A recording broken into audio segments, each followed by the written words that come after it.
Hola amigos de ¿Qué tal? Mi nombre es Joaquín Restrepo, yo soy escultor y artista transmedia.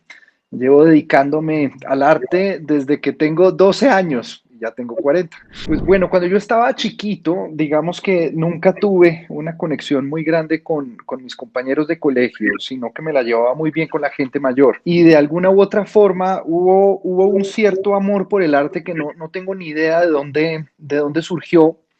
Y por esta época, en los 90 existía algo que se llamaban los directorios telefónicos y comencé a buscar los nombres de los artistas colombianos que me tocaban el corazón. De hecho, paralela a eso, había una enciclopedia que se llamaba la Enciclopedia Salvat del Arte Colombiano. Y entonces decidí empezar, como quien atrapa Pokémones hoy en día, a atrapar artistas colombianos. Y entonces con muchos de ellos me tomé fotografías, algunos de ellos les pedí dibujos y bocetos, los veía trabajar en sus talleres y poco a poco fue creciendo como ese amor por el arte a través de esa interacción con todos estos artistas. Ya cuando acabé el colegio tomé la decisión de convertirme completamente en artista, escogí uno de estos maestros colombianos para que me enseñara y lo mezclé con la universidad. Entonces era un poco esa mezcla del entrenamiento en dibujo, un poco más académico, un poco más clásico que me daba mi maestro, con todo el trabajo de arte contemporáneo y conceptual que me daba la universidad. Y empecé a buscar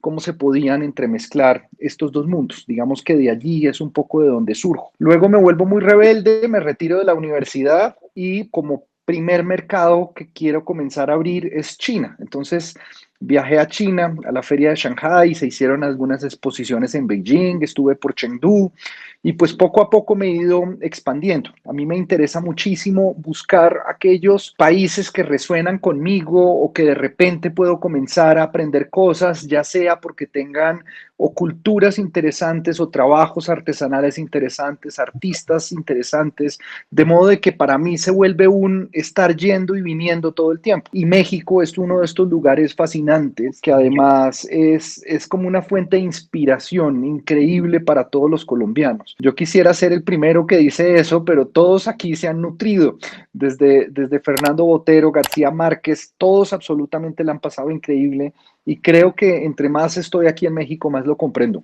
Mi primer acercamiento al arte surgió a través de ese no poderme conectar muy bien con mis compañeros y querer comenzar a buscar artistas colombianos. Eso por un lado. Por otro lado, yo estuve en una academia de los Legionarios de Cristo en Estados Unidos y por eso también conviví con mexicanos durante un año completo. Aprendí muchísimo de ustedes. Como parte de ese viaje en mitad de año íbamos a Roma y estando en Roma me enfrenté con la obra de Bernini, de Miguel Ángel, que es completamente avasalladora, te absorbe por completo. Pero en medio de este viaje fuimos a Asís y de repente tú encuentras a un artista que se llama Giotto y ves esos murales que es como una mezcla de maestría, precariedad, como todo entremezclado, ¿sí? Si tú agarras los murales de Giotto y los pones en esta época, no está tan diferente como otros artistas que de repente sí puede haber unas distancias importantes. Y yo creo que ahí fue que tomé la decisión y dije qué rico poderme dedicar tal vez a esto de hacer arte. Entonces yo creo que ahí fueron como esos primeros aprendizajes. Luego estuve haciéndole muchas visitas a una mujer que se llama Débora Arango, que para nosotros es como nuestra Frida Kahlo colombiana y de hecho hace parte hoy en día del billete de 2.000 pesos. Y con ella pasé muchas tardes. La última pintura que ella tenía la pintamos a cuatro manos y pues de ahí digamos que fue arrancando toda la carrera.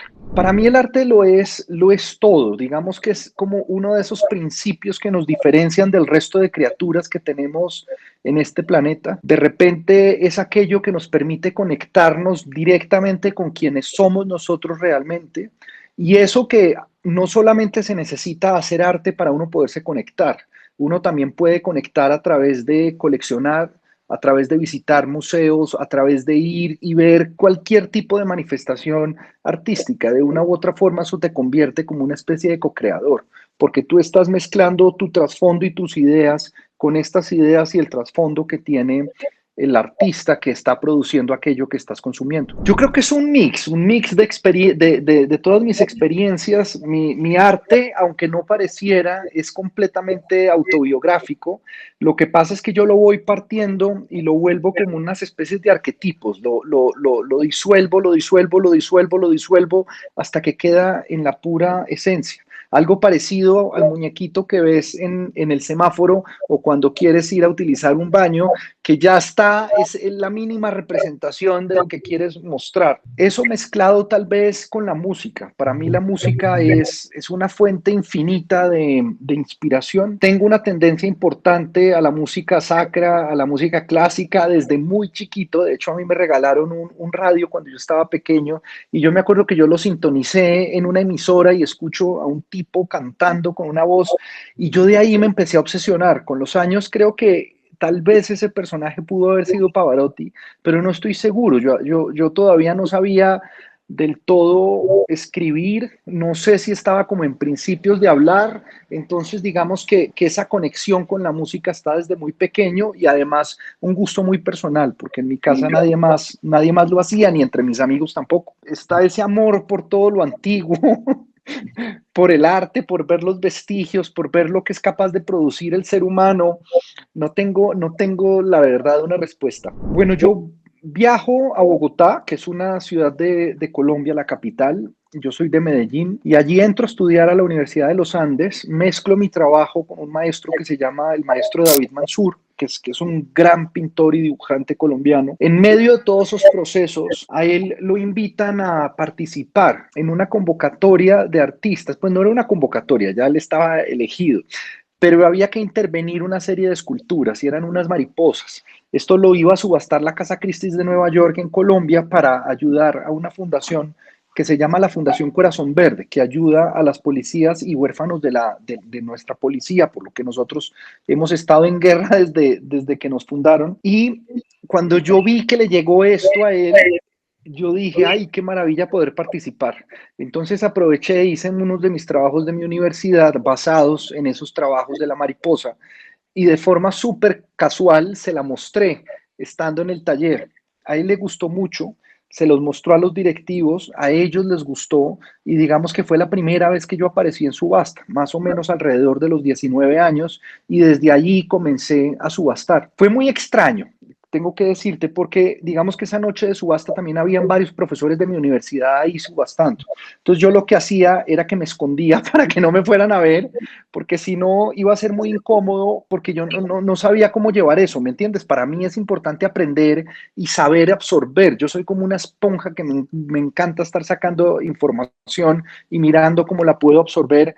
Y entonces yo sentía que el hecho de estar compitiendo de igual a igual en un escenario mientras estabas aprendiendo podía tornar todo muy complejo. Entonces, en esas primeras intervenciones, digamos que yo me escondía para que no pudieran ver. Y pues así fue como arrancó. Arrancó todo, digamos que a los 19 años de forma comercial, aunque yo suelo trabajar muy lento. Mis ideas, yo las plasmo en papel y las dejo descansar alrededor de 4, 5, 6, 7, 8 años. Hay ideas que pasan 10 años. Me gusta muchísimo tener ese espacio para poder decantar, para no tener la idea ya y volverla física de un instante, sino dejarla decantar varios años. Y es una forma de trabajar como a cuatro manos. Es como estar trabajando el Joaquín del pasado con el Joaquín del presente para intentar crear esas obras del futuro.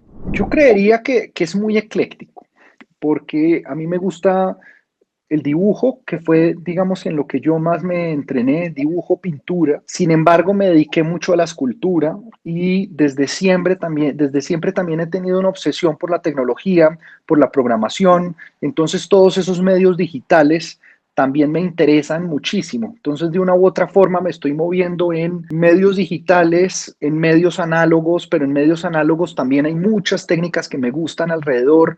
Entonces está el bronce, está el hierro, está la cerámica, está la madera. Espero que pronto esté la piedra agregada en ese proceso. Yo creo que por eso tal vez dejo tanto de cantar, precisamente para poder ir viendo cómo se van mezclando las ideas. De mis obras no la sé, no la tengo, la verdad. Yo creo que mi favorita es la obra que todavía no he hecho. porque hay una cosa y es que cuando el artista encuentra se aburre. Entonces lo rico es estar en ese proceso de estar buscando. Y muchas veces cuando arranco con una obra, yo estoy fascinado y me encanta la idea y voy trabajando y entre más trabajo, más la empiezo a odiar, hasta el punto en que la detesto por completo y lo mejor que puedo hacer es salir de ella. Y ya luego cuando vuelvo y me reencuentro con ella, son piezas que es como volver a ver a un viejo amigo, pero yo creo que es la próxima obra que no he hecho. Sí, fue de hecho una subasta en el Museo Nacional de Colombia, una subasta de máscaras. A los artistas los invitaron a hacer unas intervenciones y la idea era crear máscaras para recaudar fondos para el museo. Eso en cuestiones de colectiva. En individual fue en Shanghai, durante la feria de Shanghai, y me hizo infinitamente feliz poder mostrar por primera vez mi obra allá. Yo soy una mezcla de madurez y un exceso de infantilidad muy grande. Y la razón principal por la que yo terminé yendo a China es porque yo veía que todos mis juguetes eran hechos allá, que todo estaba construido allá, todo decía Made in China. Entonces yo quería ir a ese lugar maravilloso donde todo se creaba. Uno, dos, el hecho de las copias. Siempre he estado obsesionado con el hecho de las reproducciones. De hecho, hay un libro de Byung-Chul Han que se llama Shansai, que habla sobre ese tema, sobre todo el tema de las reproducciones y de las copias y la importancia cultural. ¿Qué es eso? Entonces, de repente estás tú en la mitad de la nada, al otro lado, porque uno jugaba en Colombia con que si abríamos un hueco en la tierra, de pronto llegábamos a China, y de hecho yo jugaba eso con mis compañeros. Por eso te digo que hay una mezcla ahí de infantilidad extrema con algo de madurez. Y para mí fue maravilloso ver estar rodeado de tantas personas que no comprendían, un lenguaje que no entendía y de repente poder estar mostrando la obra y ver la manera en que la gente la estaba recibiendo, porque se tomaban muchas fotografías, se hacían todos alrededor. La verdad fue maravilloso. Recientemente tengo una que se ha ido multiplicando, que se hizo en el Museo Santa Clara en Colombia, porque cuando yo recién empecé a hacer cosas aquí en México, yo tenía muchas ilusiones y estaba intentando cerrar unos tratos con algunos museos y de hecho alcancé a hacer algunos. Y justo cuando estábamos empezando a ejecutar, abre la pandemia, quedo encerrado en Colombia, todo esto se corta, hago una exposición virtual que se llama Amorfati y entonces estaban todas estas piezas en este lugar imaginario que solamente se podía acceder a través del celular porque físicamente no existían. Y entonces de repente aparecen en el Museo Santa Clara, que solía ser un exconvento de las monjas clarisas, y siento que es como si les hubiera podido dar el alma, como que adquirieron su cuerpo y alma en ese espacio. De hecho, ahorita que tuve las piezas en Guadalajara, en el exconvento del Carmen, fue una sensación también muy bonita, porque es esa idea de que las piezas llegan y llegan por primera vez a estos espacios mágicos que espero que las bendigan y que sirvan también para bendecir los lugares y ya de ahí se van regando. Y ahorita estamos en el CENART, que la verdad es un lugar maravilloso y el montaje recién lo terminamos y estoy feliz. O sea, la arquitectura de Legorreta es de ensueño y de repente tú poder ver cómo compartes ese espacio. Entonces, sí, tal vez esas tres, no es una sola. La idea de conocerse a sí mismo, ¿sabes? De parar un poco y de repente mirarse y decir quién soy yo. De repente en esos procesos donde tú estás mirándote y diciendo quién soy yo, tú dices quién es el otro y te abres a poderlo comprender mejor, a poder tener mayor tolerancia con el otro, porque a la larga tenemos muchos títulos, nos la pasamos haciendo cosas, inventamos muchas cosas, pero la esencia es el yo. Ahí tengo un montón. Arrancamos con Débora Dango, que fue la artista que busqué para poder estar con ella, que ella me enseñaba mucho la importancia del corazón, de trabajar como desde el alma, esa cosa como de las entrañas. Ethel Gilmore también, una artista estadounidense que murió de cáncer recientemente, bueno, recientemente no, yo creo que hace por ahí 10 años ya, pero uno lo siente como cerquita. David Mansur, que fue mi maestro, que me enseñó todo lo que sé en dibujo. Calder, el artista estadounidense, Ernest Trova también, Giacometti también, digamos que uno va como entremezclándose un poco entre ellos, el Bosco creo que también, hay una lista grande, grande, grande, pero digamos que uno va tomando pedacitos de cada uno de ellos y va mirando a ver qué va a pasar. Bacon es otro artista que me encanta y que yo creo que tomo mucho de referencia, aunque al final no queda tanto, ¿sabes? Yo creo que todo sucedió de manera muy natural. A mí siempre me había encantado, los computadores me fascinaban, de hecho, desde muy pequeño me puse a pedir computador para ver si si podía entrar en ese mundo maravilloso. En esa época lo que se utilizaba era DOS, una pantalla negra con un C, dos puntos y una figurita. Y casi que todo lo que querías usar te tocaba hacerlo a punta de comandos. Entonces era extraño estar aprendiendo a escribir y paralelo a eso intentar aprender a programar. Porque yo le rogué mucho a la sala de cómputo de mi colegio que me dejaran entrar a clases. Y fue muy difícil precisamente por eso, porque recién estábamos aprendiendo a escribir y de repente encararnos con un computador. Entonces me tocó todo el nacimiento del primer Windows, y ahí en adelante todo y todo lo que se fue dando. Y de a poquito yo hacía como exploraciones, mas no sabía realmente cómo poderlo integrar con el arte. Y yo creo que fue ya a forma muy reciente. A mí siempre me ha interesado poder mostrar una obra muy sólida, muy madura, y de repente se me quitó eso de la cabeza y dije, qué rico poder también mostrar los procesos, mostrar los errores, mostrar los fracasos, mostrar todos esos donde tú empiezas como a flaquear. Y ahí es donde entra la tecnología, porque finalmente la tecnología sí está muy metida en la parte de la creación artística mía. Entonces lo que hice fue abrir esos procesos del arte y que se pudieran ver todos esos errores. Bueno, ahorita estoy completamente emocionado porque recién vinimos de las ferias Material y Acme, y durante esa época hay un grupo de personas que se llaman PAC Houston, que tienen una residencia artística allí en Houston, Paola Creichel y Alberto Ríos. Y Alberto hizo una curaduría que la llamó Rumbo. Entonces abrió 9 espacios, uno era el exconvento, el otro era en ACME, el otro era en el MAS, los otros eran talleres de artistas maravillosos de Guadalajara, porque la idea era también poder traer esa luz a esos talleres de los artistas mexicanos. Entonces el espacio que me tocó a mí fue el ex convento del Carmen. Compartí este espacio con Pedro Reyes, que para mí es todo un honor. La verdad, en un principio tenía miedo, yo lo veía en la foto así serio, y de repente llega este personaje con este carisma increíblemente amable, porque no creas, a uno entre artistas a veces le da miedo tenerlos que ver y es como, ay, ¿ahora qué hago? Yo te admiro y entre más te admiro, más me escondo. Antiguamente el chiquito era muy fácil, pero ya grande trabajando es un poco difícil, entonces fue rico poder estar ahí. La dirección de Museos Jalisco se emocionó mucho también con la exhibición y eso me llenó de felicidad, porque imagínate que se vea pues el reconocimiento del trabajo. Ahorita estamos en el CENART, nos tomamos toda la Plaza Legorreta.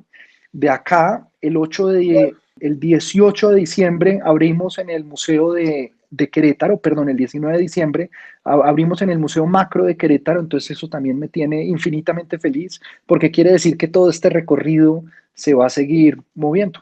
Más o menos lo que pasaba era lo siguiente, yo de día trabajaba en arte y más o menos a las 4 o 5 de la tarde me daba como un descanso y el descanso era poder programar. Digamos que mi diversión era sentarme a aprender a programar y estaba utilizando una herramienta de videojuegos que se llamaba Unity. Cuando abre todo lo de la pandemia, yo trabajo con Juan Manuel Yac, él me decía, ¿por qué no tal vez aprovechas eso que te gusta hacer videojuegos y haces de tu exhibición un videojuego?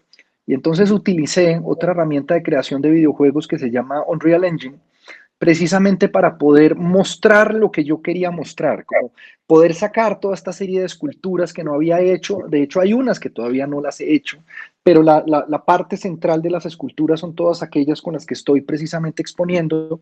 Esto se mezcló con un sonido binaural 8D, entonces cuando tú te movías en los espacios, el sonido iba viajando según, y había una mezcla de poemas de García Lorca entremezclados con otros de Edgar Allan Poe, algunas piezas musicales, una de ellas de una amiga mía que es artista pop en Colombia y le rompen el corazón cada tanto, entonces yo le dije, quiero una de esas canciones con las que te hayan roto, y entonces empecé a entremezclar todo ese planeta, y la verdad fue una experiencia fascinante. Normalmente todo el tema de renderizados y de 3Ds lo utilizo mucho para poder vender mis proyectos a los museos, a las instituciones, a los espacios de arquitectura y demás. Entonces es rico como por fin abrir este mundo para eso. Ya ahorita justo ando intentando crear una especie de proyecto para realidad virtual desde hace varios años y no sé cuánto me iré a demorar. Espero que no 4 años, pero al paso en que vamos creo que va a ser así. Ay, Dios santo. Yo creo que tal vez Francis Bacon, me moriría del susto de estar enfrente de él, pero me parecería fascinante. Diría que la imaginación que te permite fluir con lo que sea que vayas a hacer, De repente tienes un pedazo de plástico, un vaso y puedes empezar a crear algo. De repente tienes un poco de plastilina y puedes empezar a moverlo, o puedes tener un carboncillo en la mano y puedes comenzar a dibujar. Yo creo que ahí es donde está la magia, esa cosa como fluida que permites que el cerebro se vuelva maleable. Intento volverlo un trabajo muy meditativo, intento presionar mis pensamientos a un lado. Es como cada pensamiento que llega, dejo que vaya. Es un poco tal cual la acción de meditar, que a ti te llega un pensamiento, tú sabes que llegó y lo dejas ir y pasas a otra cosa. De hecho, a veces los aviones son un lugar increíble para poder crear obras nuevas, porque yo le tengo terror a volar y siempre creo que me voy a morir. Entonces es como, si esto es lo último que voy a hacer, ¿qué es lo último que va a salir? Y a veces me presiona buenas ideas. Yo comienzo dibujando muchas veces, casi siempre comienzo dibujando. Yo creo que es como esa mezcla de una imagen más otra imagen de repente genera información, ¿sí? Es diferente a tú tener una idea escrita o una idea en palabras e ilustrarla, es más bien buscar cómo cosas que no entiendes del todo van tomando forma. Y es allí donde vienen esos primeros dibujos que yo hago, que luego los dejo descansar varios años. Yo ando con muchas libretas de muchos estilos, con dibujos feos, dibujos bonitos, dibujos de todos los estilos, y los voy observando y voy mirando cómo van progresando a través de los años. Y es a través de ese volver a retomar bocetos del pasado que más o menos ya después de todos estos años de estar trabajando me he estado dando cuenta que mis ideas suelen ser ideas de hace 4, 5, 6, 7 años que son las que estoy retomando. Entonces me gusta mucho ese trabajo a cuatro manos, que es como el Joaquín del pasado con el Joaquín del presente, intentando crear una obra para el futuro. Pauso y me dedico a hacer otra cosa.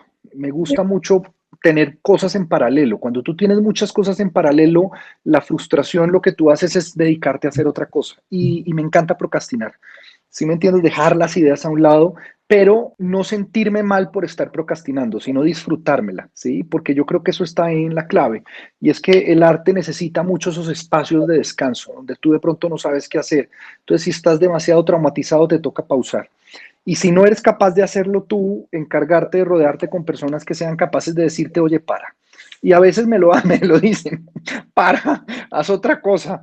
Y entonces cambio de tarea. Tengo una mezcla de los que me encantan y los que odio. Ambos colores me encanta usarlos. Yo soy de estar mirando mucho esos dos polos. ¿Qué es lo que odio? ¿Qué es lo que detesto y me saca emoción? ¿Y qué es lo que me apasiona y también me saca mucha emoción? En ese proceso, digamos que el verde y el azul tal vez están entre las cosas que quiero mucho y el rosa está entre esos colores que detesto. Y ambos colores son colores que utilizo mucho. El rosa tal vez lo termino utilizando más en mi obra que otros colores. Dependiendo de la época del año, te puedo contestar una cosa o te puedo contestar otra. Cuando el proceso creativo va bien, uno dice que el proceso creativo porque es muy pacífico, pero a veces es tan lleno de tormentos porque es como estar metiendo en ácido tu alma para intentar sacar algo. Y hay que permitir ese proceso como de limpieza. Es un poquito pasar por los estados de vitriol cuando hablan de la alquimia, pero es un poco eso. Tú agarras tu alma y la hundes y la dejas pasar por todos estos procesos para que al final salga algo. Entonces, cuando tú miras en retrospectiva, tú dices, ay, qué delicia de proceso creativo, pero cuando lo estás viviendo no es tan fácil. Me encantaría trabajar en ellas de noche, pero yo sufro de una cosa que se llama disautonomía. Y entonces, si no estoy durante el día, después me enfermo y la paso muy mal. Entonces, me levanto todos los días entre 5 y 5:30 de la mañana y arranco a trabajar y me estoy durmiendo como a las 8 de la noche. Entonces, todo mi proceso creativo sucede en el día. Tengo una playlist en Spotify que se llama la Painting Playlist, mía súper personal, y es una mezcla de piezas, vienen a ser casi todos adagios porque tienen una particularidad y es que van más planos, no tienen esas exaltaciones fuertes que a mí la verdad no me gustan a la hora de trabajar. Entonces es una mezcla de música clásica con bandas sonoras, casi todas las piezas son instrumentales y hay de todo desde artistas contemporáneos como un Philip Glass, un Arvo Pärt, un John Taverner o incluso la última, la última temporada de Succession, que ahorita no me acuerdo el nombre del compositor, a piezas de Vivaldi o de Händel o de Mozart o como te dije hace un ratito, de piezas de música sacra. Inicialmente casi todo partía del mundo de la música y venía mucho de las requiems y entonces agarraba pedacitos de los requiems para poder titular mis piezas. Me encanta que las obras estén metidas como en una especie de misterio difícil de entrar y entonces por esto muchas de mis piezas terminan con nombres en latín, pero solamente es por la dificultad de atravesar uno, dos, es como por esa universalidad, por no darle prelación específica a ninguno de los lenguajes que hablamos hoy en día, porque usualmente todo el mundo va tan rápido, todo el mundo quiere la información ya, quiere hacer clic, quiere entender, y a mí no me gusta que entiendan todo tan rápido. Entonces de repente están estos nombres complicados que si no te tomas el tiempo no los vas a saber, y si no te interesa saber, a mí tampoco me interesa que lo sepas. Entonces es un poquito un juego de misterio. No, jamás, jamás. Y todavía yo creo que es un sueño que tengo de querer ser artista. Es esa lucha de uno levantarse todos los días y decir, esto es lo que quiero hacer y esto es lo que quiero seguir haciendo. Porque finalmente la labor del arte o la labor del artista es hacer arte. Y entonces es cuánto aguantas siguiendo haciendo arte. Porque yo he conocido muchos artistas que de repente tienen una carrera y van a ascenso y uno no sabe qué pasó con ellos y se desvían y se dedican a otra cosa, porque cualquier otra cosa es mucho más sencilla que el arte. El arte es como una especie de vocación, es un llamado que tú tienes, es una necesidad de estar haciendo cosas. Estudia una carrera, no necesariamente artística, pero que sirva para proyectarte mejor, ya sea una administración, una arquitectura, es más por un tema de estructuración, porque el que es artista puede ser artista no importa la carrera que vaya a estudiar.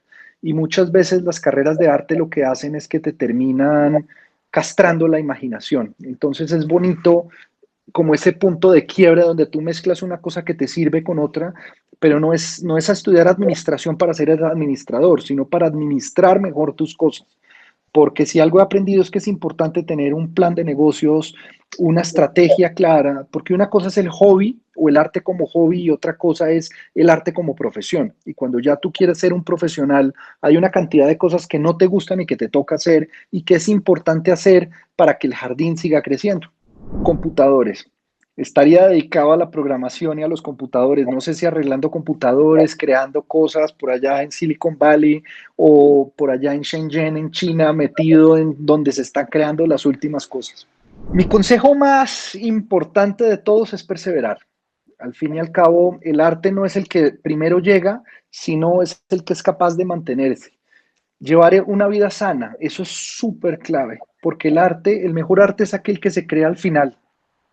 Hay artistas que son la excepción, como un Egon Schiele que se murió a los 27 años, pero no todos tenemos ese nivel de talento que tenía él. Entonces, lo mejor que podemos hacer es portarnos lo más sanos posibles para que las ideas se puedan ir decantando y podamos trabajar hasta el final de la vida.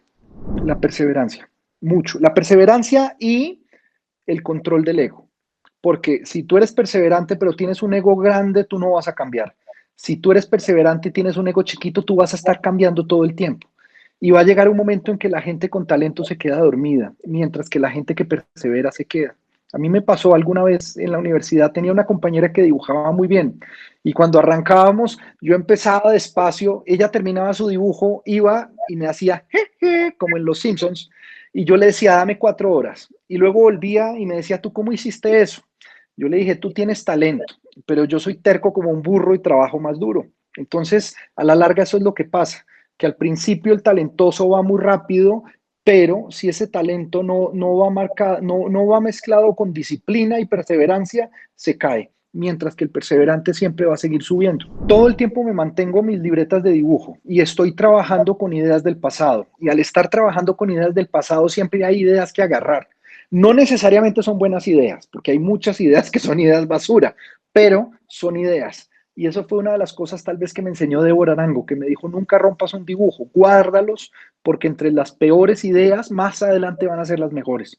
Yo no sé, yo creo que puedo tener más de 20 o 30 y además que las dejo a medias y entonces a veces arranco una y quiero dibujos más lindos, entonces compro otra, entonces en esa le pongo un dibujo bonito, las otras son de dibujos feos, las otras son de dibujos horribles y entonces van muy en paralelo. Y hay otras que dependen, que son para proyectos específicos y quiero como la mente en blanco, pero eventualmente a todas les termino llenando las hojas. Yo creo que el lápiz, el portaminas, de hecho, porque no hay que sacarle punta. Yo nací diestro, pero cuando, no me acuerdo si fue como a los 10 años, algo así, quise comenzar a entrenar mi mano izquierda. Luego me rompí la mano derecha, entonces comencé a entrenar más la izquierda hasta que me volví ambidiestro. Y dependiendo del trabajo, trabajo mucho más con la mano derecha, pero si tengo que afanarme mucho, la mano izquierda me ayuda y comienzo a hacer los dibujos con ambas manos. No sé, ahí vamos trabajando. Yo me la paso muy en el presente, soy muy autoconsciente y muy crítico, entonces es más las palabras negativas que andan rondando en mi cabeza que las palabras positivas. Joaquín Restrepo, tanto en Instagram como en Facebook como en X. Donde más me la paso es en Instagram, por lo que es completamente visual y me encanta tener conversaciones y diálogos con las personas. Chao, Ah, chao.